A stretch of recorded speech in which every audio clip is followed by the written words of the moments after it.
Luiza Bengtsson is a biochemist, science communicator, and science educator with international work experience in research and knowledge transfer.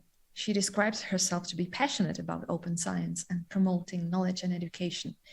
Her mission is to get more science into society and more society into science. Here we are with the rest of our today's program focused on open science.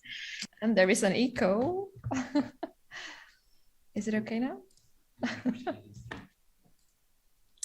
I'm sorry for technical problems. Well, but back to our lady that is going to present you another presentation. She will guide us through open science and its importance with a special focus on the concept of public engagement. After her speech, you will know also basic tools to incorporate it into your own work. So Luiza, the word is yours. Thank you very much for this kind introduction. And yes, I will try to do my best to convince you that open science is doable and important, and especially public engagement, something you can really do in your daily work. So I will share my screen now, and hopefully this now will work.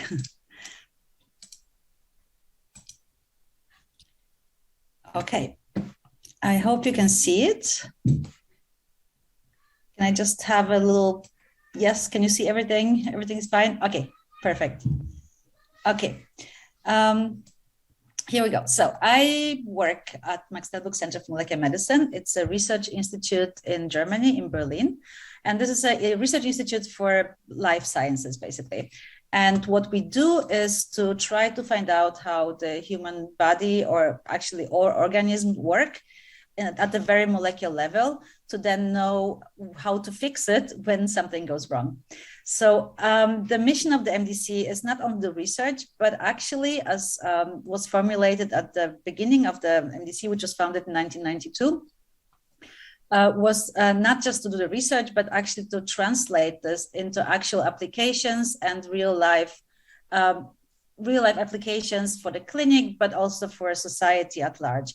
And that means that knowledge and technology transfer are at the core of the MDC's mission. MDC stands for Max Delbrück Center for Molecular Medicine. So when I talk about MDC, that's my institute. Okay, but the important topic here is open science. And for us, basically, open science, you've heard a lot about open science today, about open data, open access publishing, but basically, all of these components of open science, and there are some listed here. So all of these facets, the concepts, open science, open source, citizen science, we've just heard about now, even open education resources, any of this, for me personally, this just defines open science as access to knowledge for everybody. So not only for our peers by sharing data, peers as in researchers among themselves, but actually sharing research with society. However, just because you're able to access the data or read about the latest research does not mean that you have access to knowledge, because there's something more needed. And that's now the biologist here in the audience will probably recognize this, the translation of the DNA into protein to actually make the cell and our cells work. What's needed is basically translation and a lot of communication. So only if we can communicate, we can translate this specialist findings for non-specialist audiences and then communicate them in a way that's understandable, we'll have this wow effect, okay? This little, thing, and the GIF here stems from the Wikipedia. Wikipedia just celebrated 20 years of its existence, which is quite amazing. I will talk about this tool later, but anyways, so for actually everybody truly being able to access knowledge, there's some translation and communication needed. And I would like now to switch gears a bit and to talk about a project that we have participated in together with Cystic in Brno, and this is the European project Orion Open Science. And I would like to tell you a bit about our experiences in the framework of that project, with experimenting of ways how to open up research so it's more accessible to people outside of the research system, but also how to reform the research system itself by incorporating the influences from outside. In the Orion Open Science project, we teamed up several institutions, several science funding agencies, but also civil society organizations like a patient organization from Italy or a science dialogue and with society organizations from Sweden, and many research institutions, among them MDC and Cystic. To achieve those goals, we conducted several different experiments to try out new ways how to open up research. And these are the basically 3 pillars of Orion project. The Orion project just ended actually last month. So 30th of September was the end mark after 4.5 years. Sad to have it, see it go, but it was a really productive and interesting project to participate in. What we started with was a benchmarking exercise. We wanted to know how much do actually people in our institutions, in participating institutions, actually know about open science. How much do our leading the management board basically knows about open science. So we conducted some questionnaires and surveys with different stakeholders in our institutions. And that we did at the beginning of the project and at the end of the project. And I can tell you as much that in the 4.5 years of the running time of the Orion project, a lot has changed. Not only because of our project, of course, we have a pandemic in between, and also the world has turned a bit forward, but a lot has changed. So 4.5 years ago, for example, when we started talking about open science in our institutions, for example, we talked about publishing policies. The word preprint was a bit of a what's that? No, not trustworthy. No, we're not doing that. Even the open access publishing was something that you had to discuss with people. Is it actually high quality publishing? Is it really peer review, and so on? This is now not a question at all. Now it's more when we talk about open access publishing, preprints, it's just standard pretty much, at least in the life sciences field. And also open access publishing is something that's now mandatory anyways. And the only problem we have now is to distinguish between the true open access and the predatory journals and so on. But you've heard about that before today, so I'm not going to go into detail about that. But just to illustrate that basically a lot has changed in 4.5 years in terms of open science, the awareness for it, and also in terms of using the tools of open science. What we also did was a public survey in 6 countries. So in the 6 participating countries, so Italy, Spain, UK, Czechia, Sweden, and Germany. And we asked the people. So that was a representative survey conducted by a professional marketing company, basically public opinion company. And we asked questions like, are you interested in science? What in science? We focus specifically on life sciences. This is throughout the Orion project, was always about life sciences. So are you interested in life sciences? What particular topics are you interested in? Do you think it's important that society gets involved in scientific discovery? And if yes, would you self be willing to participate in such projects? So this is now also a bit about the citizen science angle. And also what would you be willing, how would you be willing to participate? And I will not now show the results because of lack of time, but just quickly, basically overall in Europe, the countries we asked in, people are very interested in science, especially life science, which is associated with health research, right? So health is on everybody's agenda, pretty much. So people are very interested in participating, very interested in science, hearing about it, but also very willing to participate in scientific endeavor, and actually also very interested in donating time, money, resources, bodily fluids, whatever it's needed for life science research to go forward. So people out there, well, out there as outside of the scientific system, are actually not, they really are interested and willing to help scientists conduct research, and also are curious themselves, asking, how can I contribute so that for the greater good of all? Interesting fun fact, maybe the older, because we also have the statistics behind the people we surveyed. So the older people, the more they're interested in getting monetary compensation for contributing to citizen science.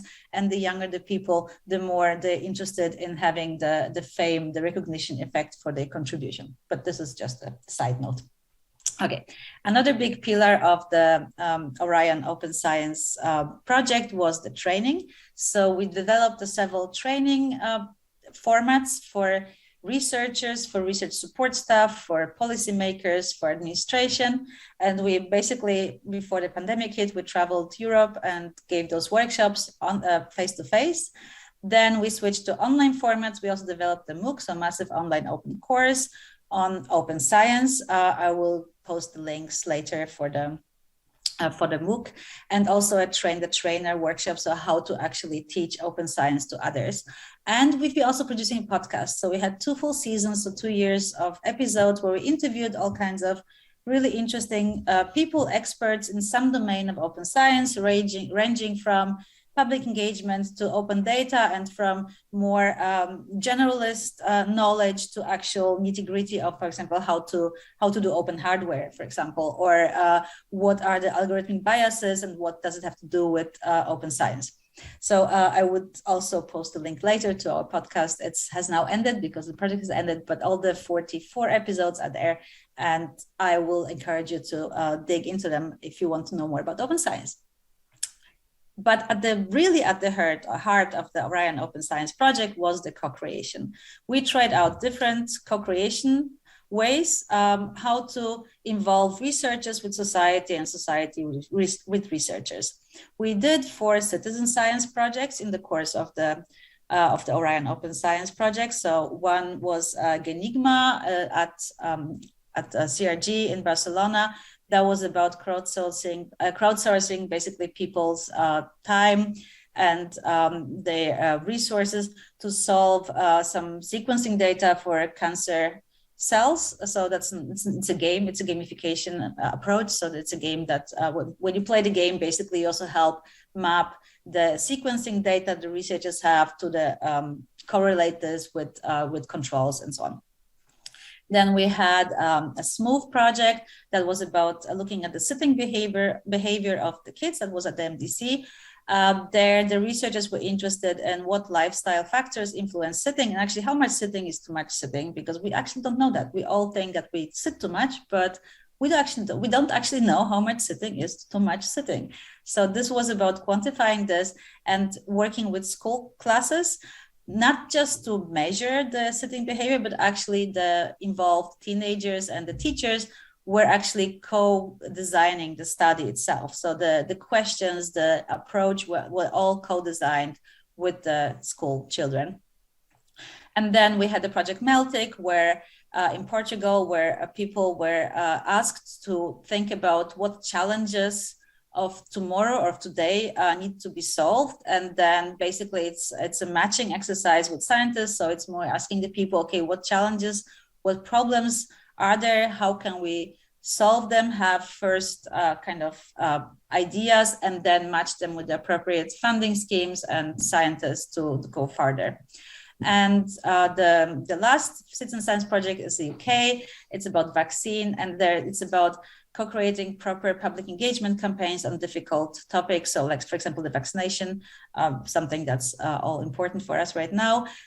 There it's also a gamification approach, and it's also with school children, and it's about how to talk about those topics in a way that actually are not stirring any concerns or not the right responses and so on. Okay, that was the citizen science projects. And then we had another interesting project that was an art science project. I would like to show you a bit more detail of that project.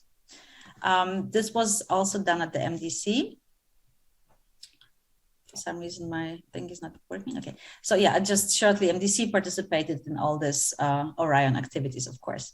Okay, the project I would like to introduce you to a bit, and it's a very, in a way now, a classic public engagement idea. So we want to use art to talk about science and to convey basically the possibilities and the limitations of specific controversial technologies. In this case, it was about the CRISPR-Cas, which is a new genetic engineering technology. Basically, in short, for those of you who are maybe not molecular biologists or don't know much about it, basically nowadays we have a tool, it's called CRISPR-Cas, or gene scissors, as we call them in Germany, where we can cut and paste and edit our blueprints, our genomes, in any way we want, quite efficiently in all organisms, and it's quite cheap, efficient, and it's definitely works, and it's revolutionized at least the science world and might revolutionize healthcare soon as well. So we want to talk about the gene scissors, and we invited an artist. We had an open call where people could apply, artists from all over the world. Actually, we had 40 submissions from 12 different countries. Artists could apply to have to spend 3 months in our labs and work with scientists to develop concept, to do actually a proof of concept experiments, and then create an art piece that talks about the gene scissors. And the idea was that we wanted to have art. We didn't want to limit the artist. We didn't want to say, okay, you have to produce this kind of art, or you have to have this vision. The only conditions we had was basically, we don't want to have dystopia, we don't want to have utopia. We want you to look at the science, see what's actually possible, and then create your art based on that, with an amazing result, as you will hear in a moment. So Emilia Tika, a Finnish artist and designer based in Berlin, won the open call. We were very convinced of her concept, which was at that stage just a very rough draft. And she called it at the end, Eon Trajectories of Longevity in CRISPR. And what she was looking at, basically she was triggered by this guy. He's not really important, but there is this one person, Aubrey de Grey, who talks about that the first person that's going to live forever, it's already born. There are a lot of companies that he has founded that are looking into aging, and this has a scientific ground. It's not just total fantasy. I mean, this thing of living forever, maybe, but basically, definitely aging or anti-aging research is really en vogue and booming, and has created quite some results in the recent years. And this, of course, interesting topic. Do you want to live forever? So Emilia wanted to ask whether CRISPR could actually help. So this new technology, this gene scissors, could you use those to actually reverse aging, or actually like rejuvenate yourself and then live forever? And then she wanted, with her art piece, she wanted to ask questions like, how would the future society look like? And then why do we want to live forever? So this was the questions that she had at the bottom of her concept, basically. And then she came to our labs. She spent 3 months with our researchers. It was a very interesting experience. Again, talking about the translation communication. Also in this one-on-one context, there's a lot of need for translation communication between the artist and the scientist before they find the common language and can actually speak to each other. And this was a very interesting experience for everybody involved. Very intensive time, but very good. So in the lab, she was presented with this paper from one of the scientists who showed actually this is possible. If you basically reactivate the so-called Yamanaka factors, these are just proteins that we do have when we are developing embryo, but they get shut down basically already as when we are born. We don't use them anymore because these factors, they keep us in a so-called stem cell stage or state, meaning every stem cell can become any cell of our body. And this is something that's just very, very at the beginning of our embryonic development, not just ours, but in all animal kingdom. And then these factors get shut off, and basically they there because they are in our blueprint, but not being used by the cells anymore. So she was asking, the authors of this paper already did the kind of proof concept experiment, but not using the gene scissors. And they basically found out, if you reactivate those factors in mice, they actually do get younger. So the rejuvenation at the molecular level is possible, but only if you do it a little bit at a time and constantly. So you cannot just reactivate those factors and then that's it. You have to do it a little bit. So Emilia went to the lab and she did experiments with this gene scissors. This is Emilia in the lab working. She actually did those experiments and could show proof of concept. She never worked in a lab before. So it's not like she had any, lab experience or biochemistry training before she came to our labs, but she learned very quickly. And of course, the scientists were at her side.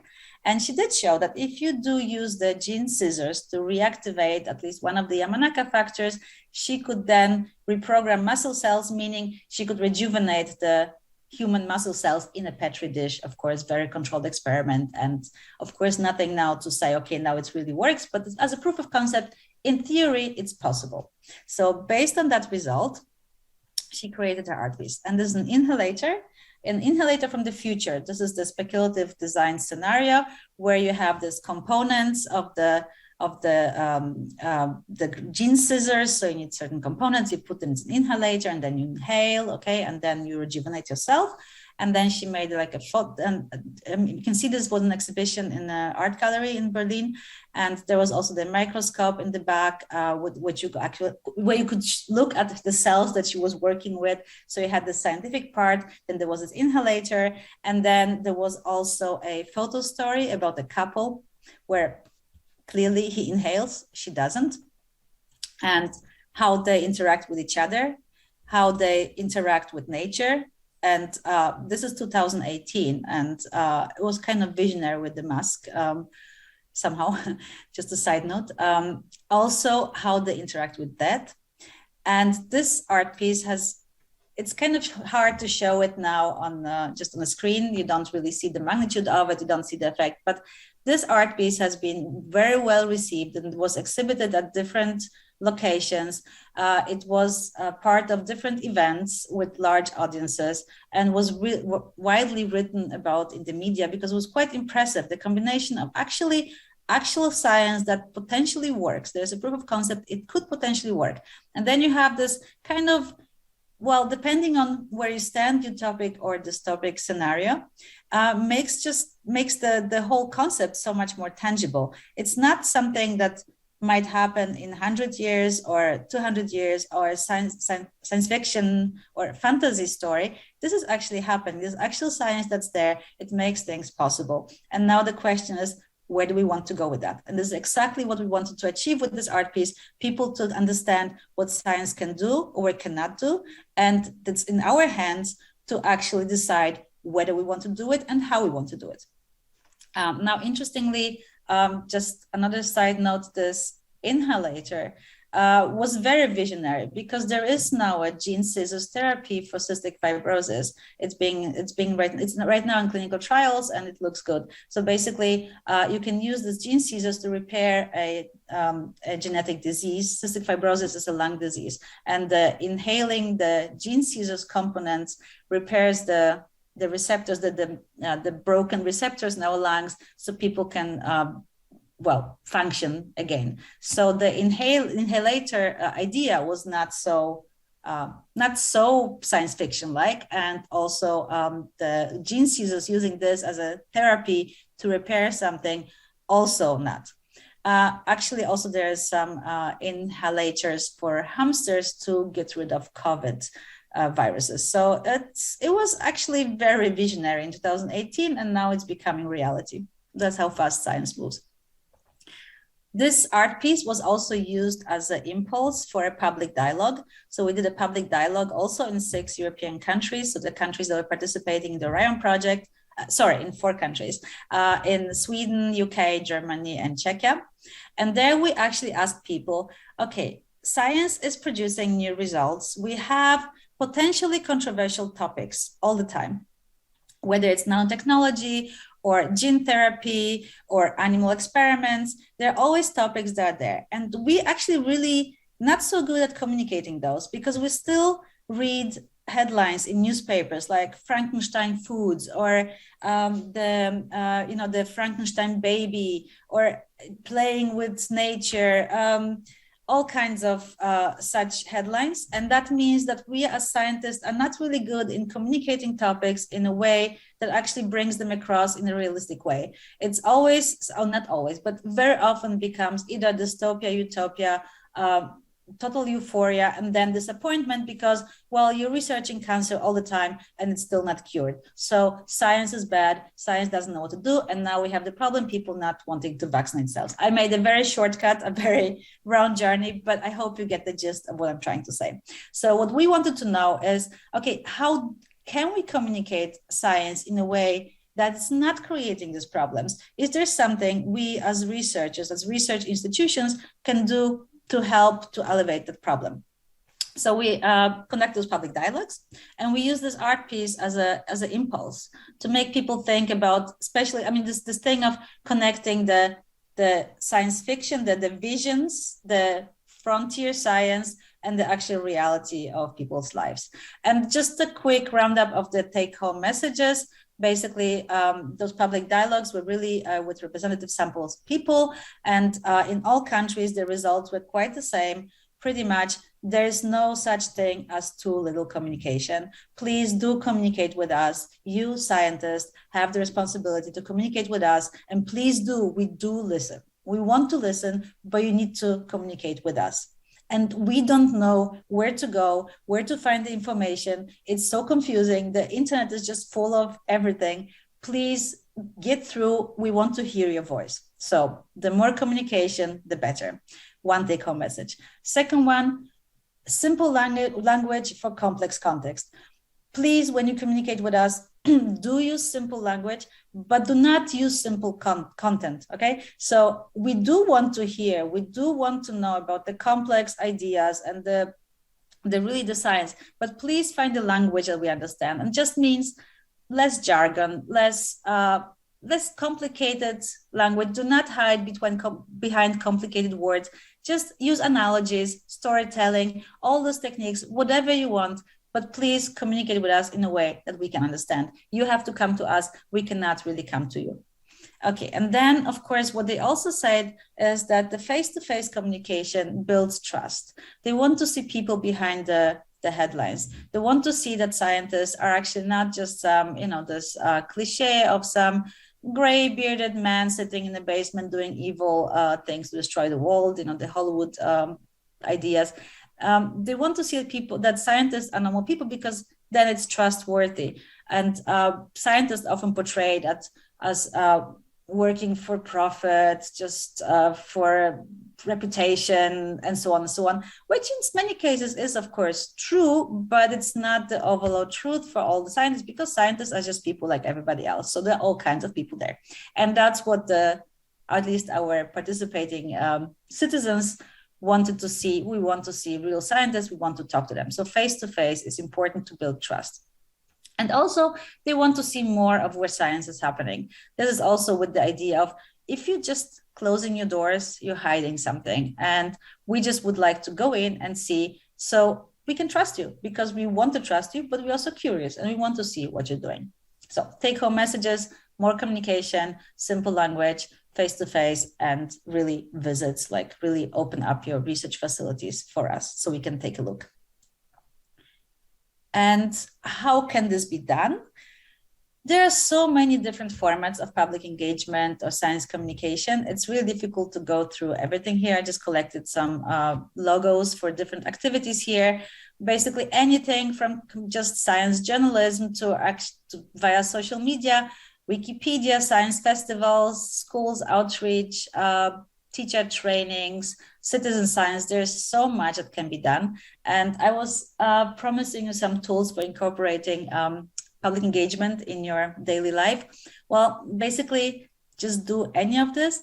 And I don't really have time to go through all of this in detail, but one thing I can tell you, if any of you is using Wikipedia for anything, and I'm sure everybody does, some people don't admit, but for some reason, but definitely everybody does use Wikipedia. And Wikipedia is a wonderful tool only if it's curated by wonderful people, right? So we all do have the responsibility as users to actually contribute to that content. And whatever topic is there that you're knowledgeable in, I would really please encourage you, go and try to improve it, just translate it in your national language, anything, it helps. And it makes it so much more easier to communicate with everybody out there, because as I said, everybody is using Wikipedia in every country in the world.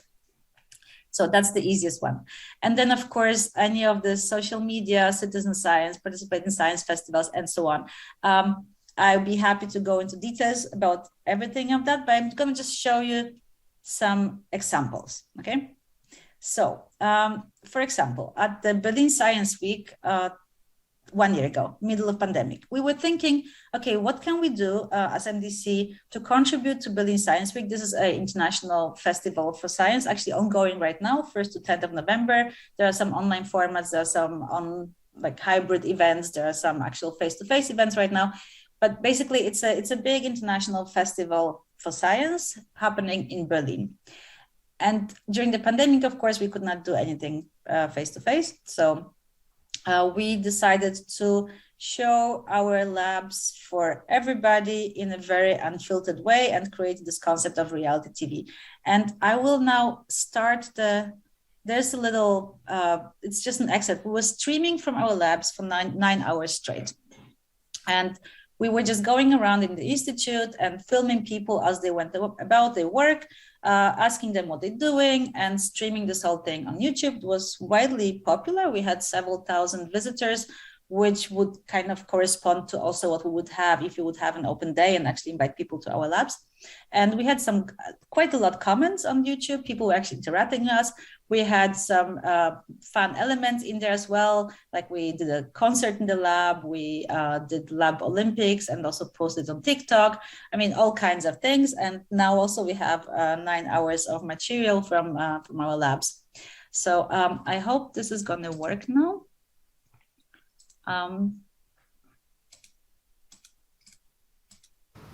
What are you doing? So I'm also working with brain organoids derived from human iPSC, and at the moment I'm trying to culture them in a microfluidic chip, as you can see here. So I'm feeding them by changing the media, and now it's something in parallel. So I'm trying to develop them in a See on the screen next to it that you're working in R. That's what it is, right? Yeah, that's Okay. Okay. And you are. Hi, I'm Ilan. I'm a postdoc here, but I just started a few weeks ago. I can just show you here. Like the very early stage, you can see that they are very, very small.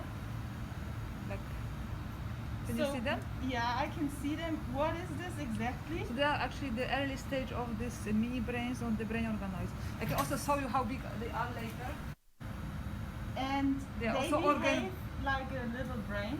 Yeah, they are at least organized the similar way as an embryonic human brain. Now.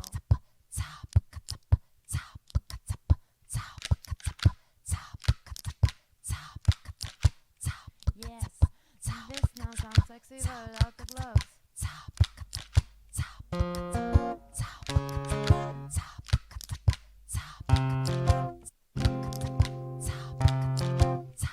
You're 6 hours ahead.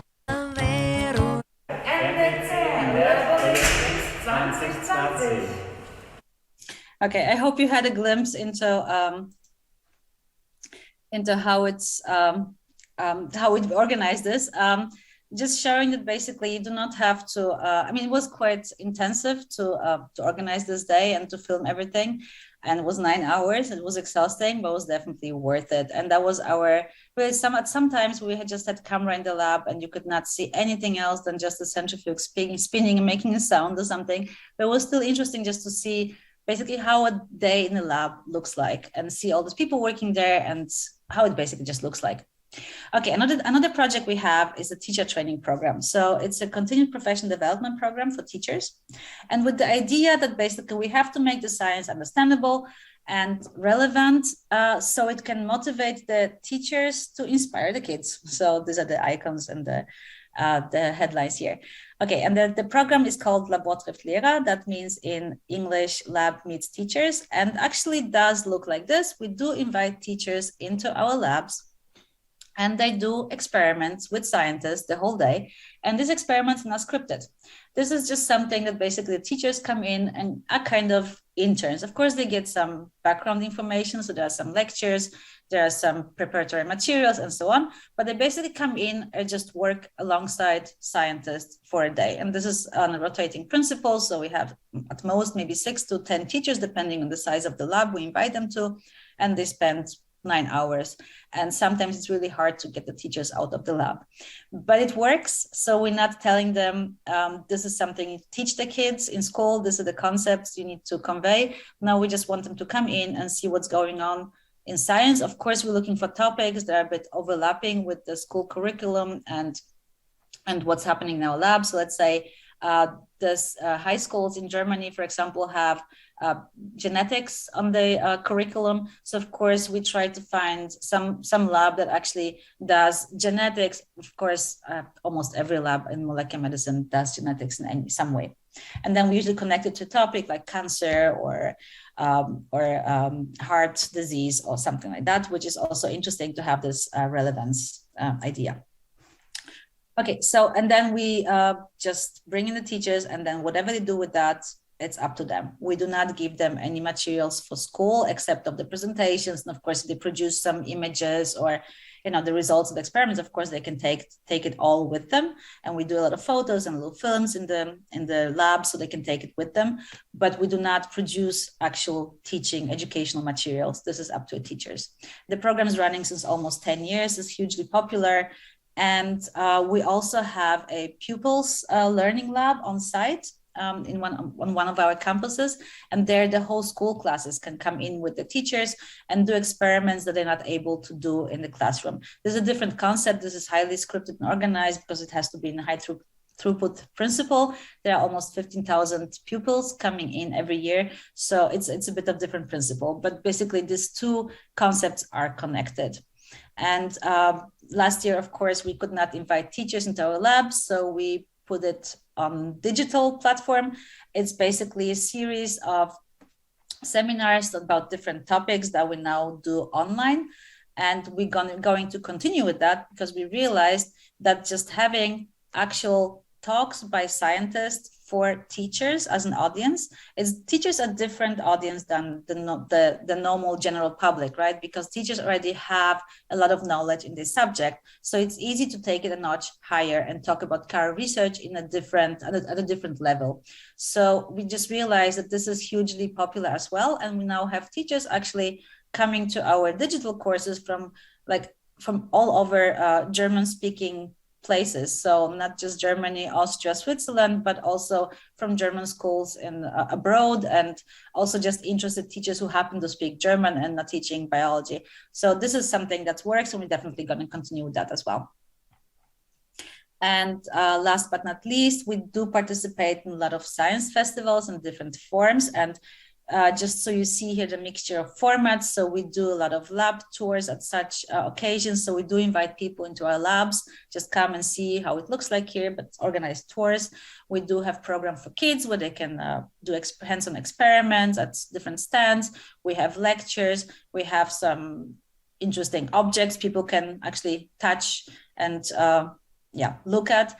And we do a lot of science shows. So we have developed a format called Real Fake. Now it even became an association where we go to schools and other places and talk about science in a fun, entertaining way.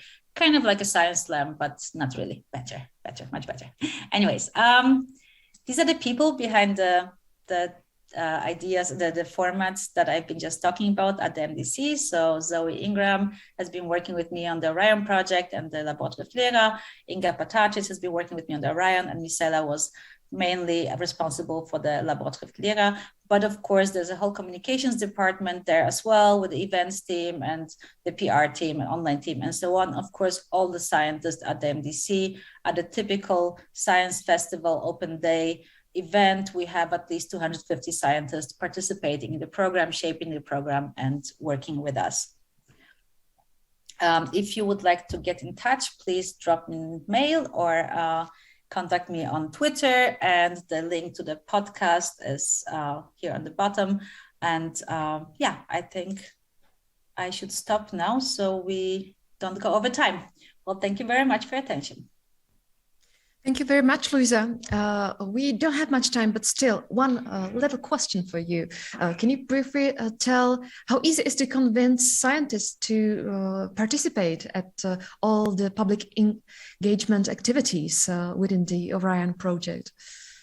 Not difficult at all, actually. Actually very easy, because it depends on what you want to convince them for, and what do you expect from them. So since I've been working in my lab for many, many years myself, I do understand the reality of a life sciences research. And I would never ask a scientist to contribute time for something that's not meaningful or that's really not realistic in terms of their commitment to science. Science is their prime, basically, occupation. I mean, this is what they're supposed to do, science first. Also because most scientists are actually still in the middle of their career and trying to get another position and so on. So science is really fundamental, but all the activities we do, it does help them to progress in science as well. So we do also, I didn't talk about that, but we do also training in science communication, presentation skills, talking to public. This all helps to actually promote your research. And just maybe like a little fun fact. So basically all the scientists that participated over the years in all these activities, and I haven't mentioned all of them, but basically these are actually the scientists who published the most beautiful papers and are actually progressing with their careers much faster and better than the ones that did not communicate. Because nowadays, anyways, if you don't communicate, you're just not existing. So that's it. Thank you very much, Luiza. I'm really impressed by the range of activities that you do, and I'm really impressed by the artistic project and all the stuff. It was really super inspiring for me, and I hope that also for all the listeners. Thank you very much.